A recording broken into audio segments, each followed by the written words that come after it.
بسم اللہ الرحمن الرحیم۔ السلام علیکم ناظرین۔ اللہ تعالیٰ ہر چیز کا پیدا کرنے والا ہے اور وہی ہر چیز پر قدرت رکھتا ہے۔ اللہ وہ ہے جس نے آسمانوں اور زمین اور ان کے درمیان سب چیزوں کو 6 دن میں پیدا کیا اور پھر عرش پر جلوہ فرما ہوا۔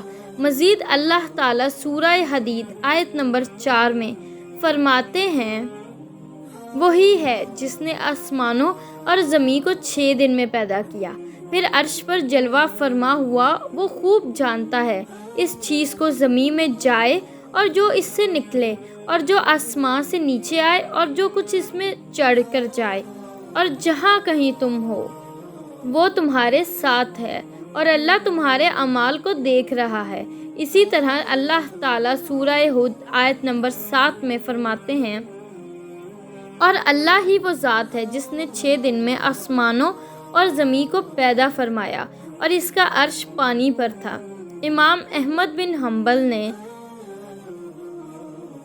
ابو رزین عقیلی سے بیان کیا ہے، انہوں نے کہا، اے اللہ کے رسول صلی اللہ علیہ وآلہ وسلم، آسمانوں اور زمین کو پیدا کرنے سے پہلے ہمارا پروردگار کہاں تھا؟ آپ صلی اللہ علیہ وآلہ وسلم نے فرمایا، اللہ کے سوا کچھ بھی نہ تھا، نہ اس کے اوپر ہوا تھی نہ اس کے نیچے ہوا تھی، مطلب یہ کہ کچھ نہ تھا، پھر اس نے پانی پر عرش پیدا کیا۔ گویا یہ تھی مخلوق کی ابتدا۔ امام احمد، امام ترمذی، امام ابو داؤد اور دوسرے بہت سے محدثین نے سیدنا عبادہ بن الصامت رضی اللہ عنہ سے روایت کرتے ہوئے سنا ہے، میں نے رسول اللہ صلی اللہ علیہ وآلہ وسلم کو فرماتے ہوئے سنا ہے، آپ فرما رہے تھے کہ بلا شبہ اللہ نے سب سے پہلے قلم کو پیدا کیا، پھر اللہ نے اس کو حکم دیا، چنانچہ وہ اسی وقت چل پڑا اور قیامت تک ہونے والی ہر چیز لکھ دی۔ یہ اللہ کا علم تھا کہ جس کو قلم نے اس کے حکم کے مطابق لوح محفوظ پر لکھا۔ بخاری شریف کی حدیث میں ہے کہ یمن سے آئے ہوئے ایک وفد نے رسول اللہ صلی اللہ علیہ وآلہ وسلم سے کہا، ہم آپ کے پاس دین کی سمجھ اور ابتدائی خلق کے بارے میں پوچھنے کے لیے آئے ہیں، یہ کہ سب سے پہلے کیا چیز تھی؟ آپ صلی اللہ علیہ وآلہ وسلم نے فرمایا، اللہ تھا، اس سے پہلے کوئی چیز نہ تھی، اس کا عرش پانی پر تھا، پھر اس نے لوح محفوظ پر ہر چیز لکھ دی اور آسمان اور زمین کو پیدا کیا، یعنی ابتدا میں پانی پر عرش کی تخلیق ہوئی، پھر قلم کی پیدائش ہوئی، اس نے سب کچھ لکھ دیا۔ علماء کرام کا بیان ہے کہ قلم کے فوراً بعد لوح محفوظ کو پیدا کیا گیا، چنانچہ قلم نے لوح محفوظ میں ہر چیز لکھ دی۔ اس کے بعد کائنات کی باقی مخلوقات اور آسمان و زمین کی پیدائش وجود میں آ گئی۔ اشیاء کی پیدائش کی ترتیب میں علماء کرام کے کئی اقوال ہیں۔ آسمان اور زمین کی ترتیب کیا ہے؟ اس بارے میں امام مسلم رحمۃ اللہ نے سیدنا ابو ہریرہ رضی اللہ تعالیٰ عنہ کی روایت پیش کی ہے۔ وہ کہتے ہیں کہ نبی کریم صلی اللہ علیہ وآلہ وسلم نے میرا ہاتھ پکڑا اور فرمایا، اللہ نے ہفتے کے دن مٹی کو پیدا کیا، اتوار کے دن زمین میں پہاڑ، پیر کے دن درخت، منگل کے دن تکالیف، مصائب، جراثیم اور بیماریاں، بدھ کے دن نور، جمعرات کے دن زمین میں چوپایوں کو پھیلا دیا، اور تمام مخلوقات میں جمعہ کے دن کی آخری گھڑیوں یعنی عصر سے رات کے درمیان آدم علیہ السلام کو پیدا کیا۔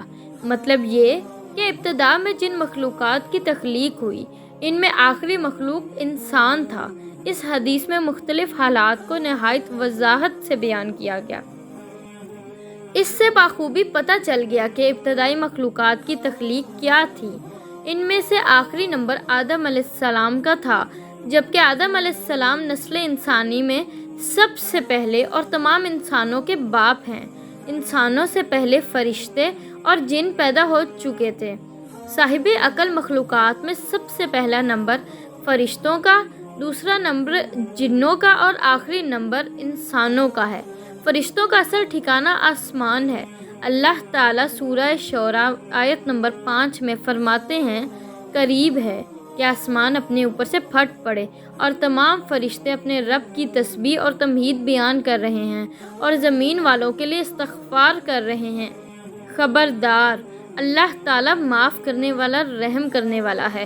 مسلم شریف میں ہے، سیدہ عائشہ صدیقہ رضی اللہ تعالیٰ عنہا سے روایت ہے، نبی اکرم صلی اللہ علیہ وآلہ وسلم نے فرمایا، فرشتوں کو نور سے اور جنوں کو آگ سے پیدا کیا گیا، اور آدم کو اس چیز سے پیدا کیا گیا جو تمہارے لیے بیان کر دی گئی، یعنی مٹی سے۔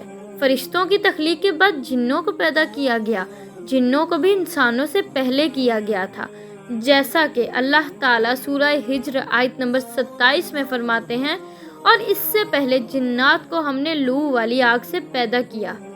جنات کے بارے میں بہت زیادہ آیات و احادیث موجود ہیں۔